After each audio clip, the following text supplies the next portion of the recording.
نحمده ونصلي على رسوله الكريم اما بعد فاعوذ باللہ من الشیطان الرجیم بسم اللہ الرحمن الرحیم السلام علیکم ورحمۃ اللہ وبرکاتہ۔ الحمدللہ آج ہم البقرہ کی آیت 177 کا آغاز کرنے جا رہے ہیں، اور یہ جو ایک دین ہے نا، اگر کوئی آپ سے پوچھے کہ دین کو ایک آیت میں ڈسکرائب کر دو تو یہ آیت ان آیتوں میں سے ایک ہونی چاہیے۔ ہم پہلے بھی کچھ ایسی آیتیں پڑھ چکے ہیں جو کہ دین کا ایک نچوڑ ہمیں ہمارے سامنے لا کے رکھ دیتی ہیں، اور یہ آیت بھی ان آیتوں میں سے ہی ایک ہے۔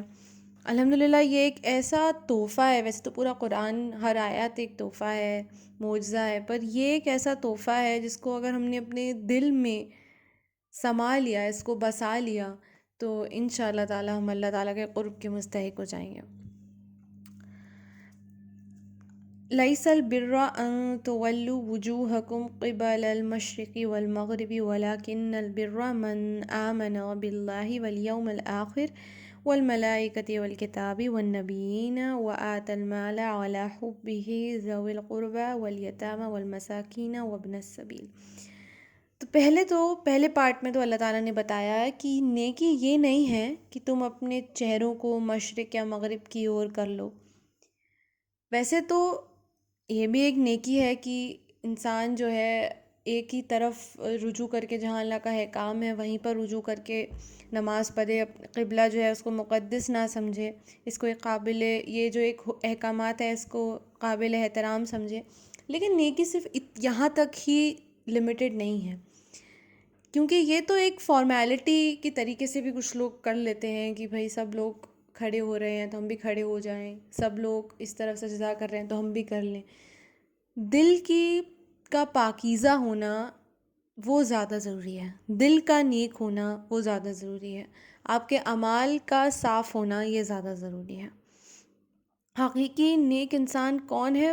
وہ ہے جو ایمان لائے اللہ تعالیٰ پر، اس کے وجود کو مانے، اس کے الہ ہونے کو مانے، اس کی دیگر صفات کو مانے، اس کی رحمت کو مانے، اور ایک دوسری طرف یہ بھی مانے کہ وہ سزا دینے والا بھی ہے، اس کی صفات کو مانے، یوم آخرت کو مانے، اسے ہی اپنا اصل مقصد سمجھے دنیا کا، اس کا ڈر اپنے دل میں رکھے، قبر سے اٹھنا اور میدان محشر میں حساب کتاب جو ہے، پل صراط، جنت جہنم، ان سب اسپیکٹس کو مانے، کتاب جو اللہ تعالیٰ نے دی ہے اس کو سچ سمجھے اور اس پر عمل کرے، اور نبیین کو مانے، تمام رسول اور انبیاء، ان کے معجزے اور ان کا جو پیغام تھا، جو ان کی سیرت تھی، ان کی سنتیں تھیں، ان سب کو مانے۔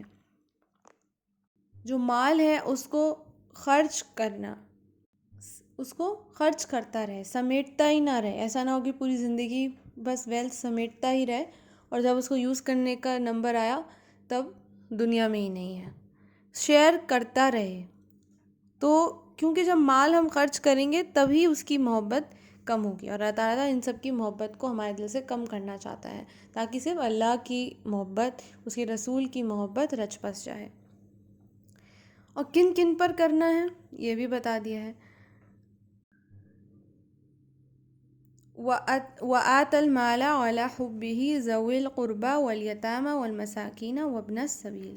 رشتہ داروں پر سب سے پہلا حق، ہر جگہ ہم پہلے بھی پڑھ چکے ہیں، رشتہ داروں کا سب سے بڑا اور سب سے پہلا حق ہے، دگنا اجر ہے اگر ہم ان پر خرچ کرتے ہیں اپنا مال۔ آپ نیک تبھی بن سکتے ہیں جب آپ اپنے قریب ترین چیز کو قربان کریں اپنے قریب ترین لوگوں کے لیے۔ جب یہ آیت نازل ہوئی تھی تو حضرت ابو طلحہ مدینہ کے دولت مند لوگوں میں سے تھے، تو ان کا ایک باغ تھا بہت بڑا، اور اس میں ایک کنواں تھا جس میں بہت میٹھا پانی تھا، اور آپ صلی اللہ علیہ وسلم بھی جایا کرتے تھے وہاں پر کھجور کے درخت تھے، بہت ہی بڑا ایک میدان تھا۔ تو جب یہ آیت نازل ہوئی تو وہ بھاگتے ہوئے آپ صلی اللہ علیہ وسلم کے پاس آئے اور کہا کہ مجھے سب سے زیادہ محبوب اس پوری دنیا میں میرا یہ بحیرہ کا باغ ہے، آپ اسے اللہ تعالیٰ کی خاطر قبول کیجئے، میری طرف سے اللہ تعالیٰ کی راہ میں اس کو قبول کیجئے۔ تو آپ صلی اللہ علیہ وسلم نے فرمایا کہ میں سمجھتا ہوں کہ تمہیں اسے اپنے رشتہ داروں میں تقسیم کر دینا چاہیے۔ کیونکہ اللہ تعالیٰ ان سب کا مستحق نہیں ہے. اللہ تعالیٰ کی راہ میں خرچ کرنے کا مطلب ہے کہ اللہ تعالیٰ کے بتائے ہوئے لوگوں پر، اللہ تعالیٰ کی بتائی ہوئی جو ایک گروپ ہے ان پر آپ اپنا یہ خرچ کریں. اللہ تعالیٰ کی راہ میں خرچ کرنے کا مطلب یہ نہیں ہے کہ آپ دور جا کے اس چیز کو کہیں رکھ دیں اور کہیں کہ اللہ تعالیٰ یہ تیری ہے. اس کا مطلب یہ ہے کہ آپ ڈھونڈیں، تھوڑی سی حرکت کریں، ایسے لوگوں کو ڈھونڈیں جس کو کہ دینا اللہ تعالیٰ نے بتایا ہے. تو سب سے پہلا حق رشتہ داروں کا ہے، جو آپ صلی اللہ علیہ وسلم نے بھی ابو طلحہ کو بتایا. تو آپ کی قریب ترین چیز، آپ کی سب سے محبوب چیز کو جب آپ سیکریفائس کریں گے تو آپ کے جو دل ہے وہ بہت زیادہ بڑا ہو جائے گا. پھر آپ کے لیے چھوٹی چیزیں سیکریفائس کرنا مشکل نہیں ہوگا. کیونکہ بہت باری ایسا ہوتا ہے نا کہ ہم رشتہ داروں میں تقسیم نہیں کرتے، رشتہ داروں کو چیزیں نہیں دیتے. ہم کہتے ہیں کہ وہ سیلف سفیشینٹ تو ہیں، کیوں کریں. ایک جیلسی فیکٹر بھی آ جاتا ہے رشتہ داروں کے ساتھ، تو ہم نہیں کرنا چاہتے ہیں. شکوے شکایتیں بھی ہوتی ہیں کہ ہم کیوں ان کے لیے کچھ اچھا کریں جو وہ ہمارے لیے اچھا نہیں کر رہے. حسد ہوتی ہے، ہرس بھی آ جاتی ہے. تو ایک کولڈ وار سا کریٹ ہو جاتا ہے عموماً رشتہ داروں کے بیچ میں. لیکن پھر بھی اپنی چیز کو دینا، اور ایک ایسے انسان کو دینا جس کو کہ آپ شاید پسند نہ کرتے ہوں، اور ایسی چیز دینا جس کو آپ سب سے زیادہ محبت کرتے ہوں، تو یہ تو بہت بڑا امتحان ہے. یہ نفس کو بہت زیادہ آپ کو دبوچنا پڑے گا اندر، بہت زیادہ اس کو ہرانا پڑے گا، اور اس کے اوپر فتح حاصل کریں گے تبھی آپ ایسے کام کر سکتے ہیں. تو ان شاء اللہ تعالیٰ اجر بھی اتنا ہی بڑا ہوگا جتنی زیادہ یہ مشکل ہے کہ آپ یہ کام کریں. تو جیسے میں نے کہا کہ یہ فیکٹر نہ دیکھیں کہ وہ سیلف سفیشینٹ ہے. ظاہر سی بات ہے اپنے پہلے ایسے رشتہ دار کو ڈھونڈیں جو سفیشینٹ نہیں ہے، جو مدد کا مستحق ہے، لیکن اس کے بعد میں ایسے لوگوں کو بھی دیں جو کہ اس کے مستحق شاید نہیں ہیں. آپ کے پاس بہت زیادہ، آپ کے پاس ایکسٹرا ہے تب بھی آپ دیں. اگر آپ کے پاس تنگی ہے تب بھی دیں. اللہ تعالیٰ کے احکامات اور آپ صلی اللہ علیہ وسلم کی سنت سے ہمیں یہ بھی معلوم ہوتا ہے کہ جب تنگ سے تنگ حالات ہوں تب بھی زیادہ سے زیادہ دیں. اپنے پاس کچھ نہیں رکھتے تھے آپ صلی اللہ علیہ وسلم و صحابہ، جو بھی تھا وہ دینے کی فراق میں رہتے تھے. اس سے آپ کے جو خاندان ہے اس میں خوشحالی بھی آئے گی، اور بہت زیادہ خلوص بھی آئے گا، اور خاندان کی جو ٹائز ہیں وہ انشاءاللہ بہت اسٹرانگ ہوں گی. نیکسٹ بتایا ہے یتیموں پر خرچ کرنا.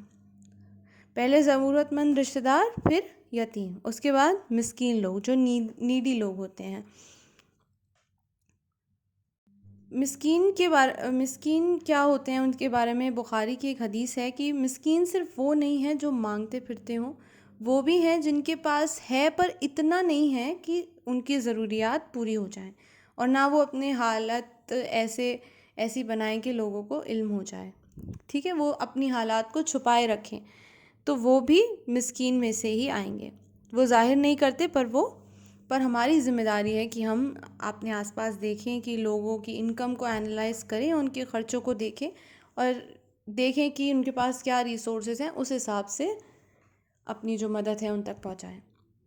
پھر آگئے فقیر، بالکل جو اٹموسٹ نیڈ میں ہوں، جو اپنے آپ کو بالکل کسی بھی حالت میں سسٹین نہیں کر سکتے.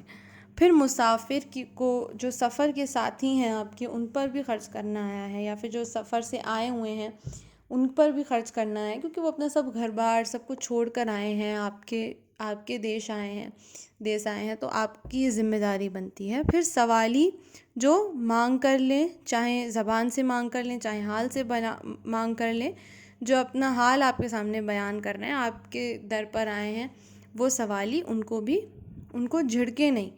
اگر آپ نہیں بھی دے سکتے تو کچھ میٹھا بول کر ان کو دفاع کرتے ہیں.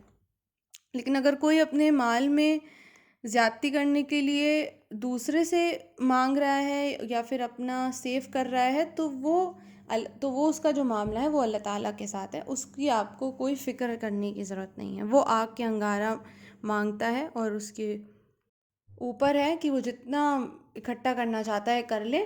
اصل میں آگ کے انگارے اکٹھا کر رہا ہے، وہ اس کی مرضی، جتنا چاہے اکٹھا کر لے.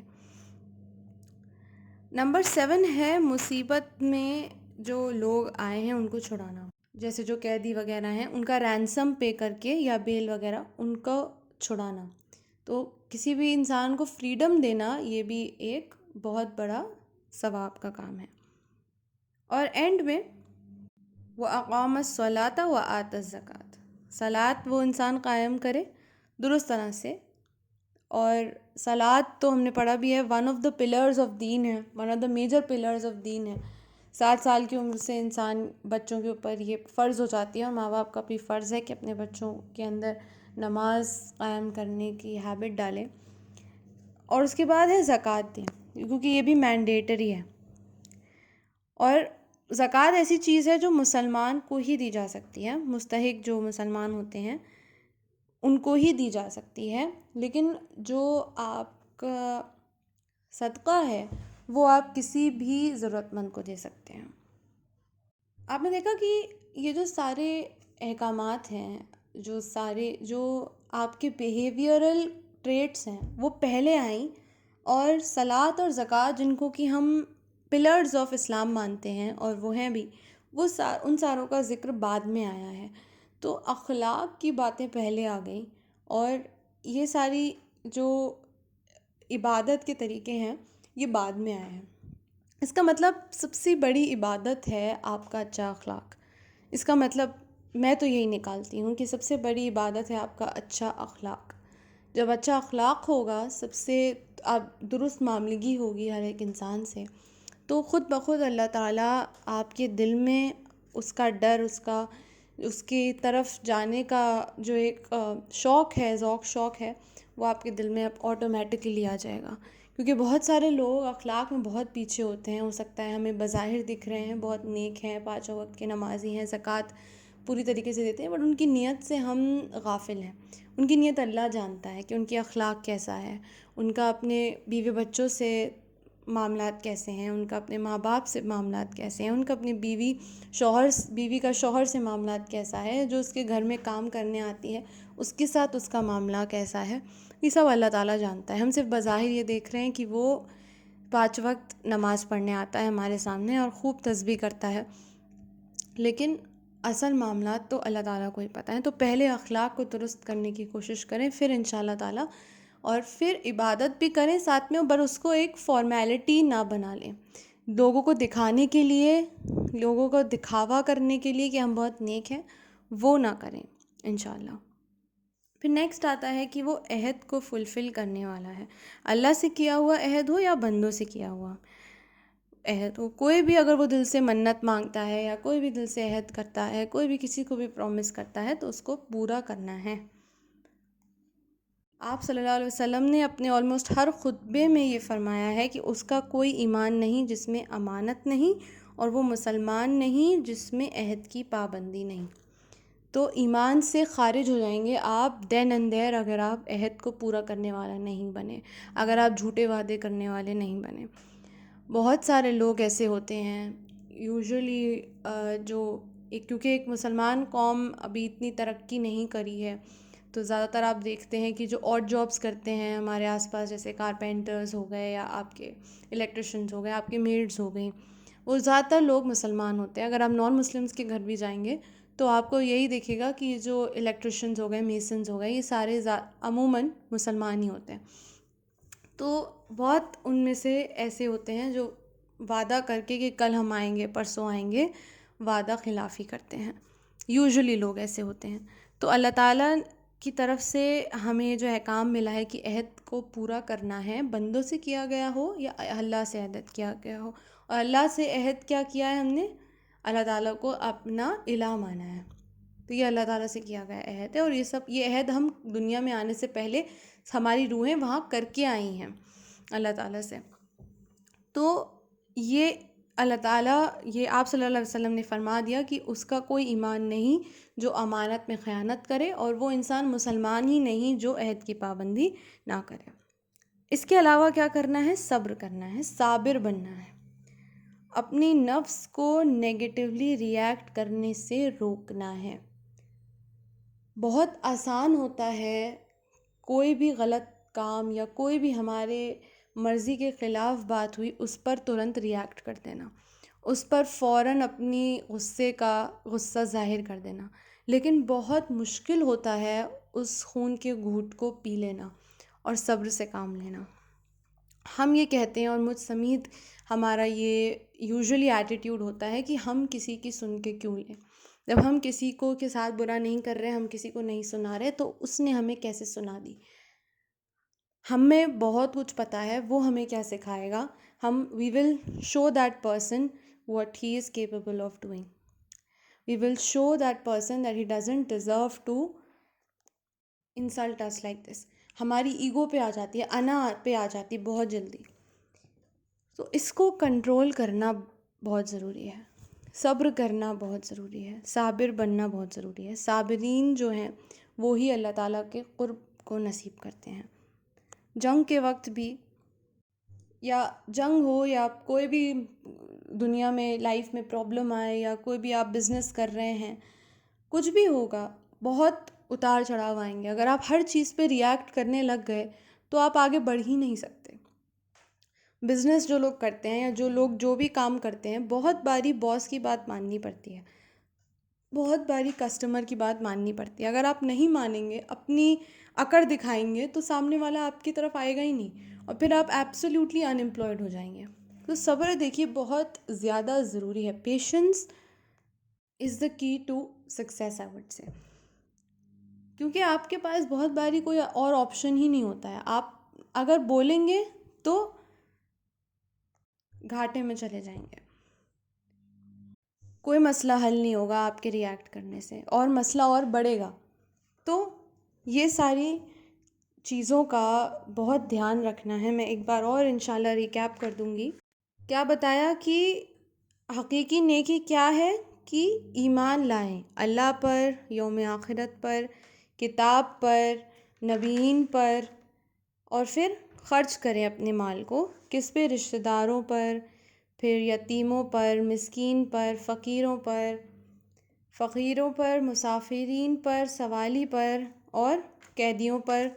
پھر آیا کہ صلاۃ قائم کریں، زکوٰۃ دیں، عہد کو پورا کریں، صبر سے کام لیں. تو یہ سارے پوائنٹس جو ہیں، ایک چھوٹے سے ایک پوائنٹر انشاءاللہ بنا لیں گے، اور کوشش کریں گے کہ رات کو سونے سے پہلے اپنے آپ کو اینالائز کریں، اپنا خود کا جائزہ لیں کہ ان میں سے کون سے پوائنٹس پر میں کھری اتری آج، اور کون سے پوائنٹس میں ہار گئی، کون سے پوائنٹس پر میں اوور کم نہیں کر پائی، کون سے پوائنٹس پر میں اپنی نفس سے نہیں لڑ پائی، اور کون سے پوائنٹس ایسے تھے جس پر میں سکسیسفلی کھری اتری.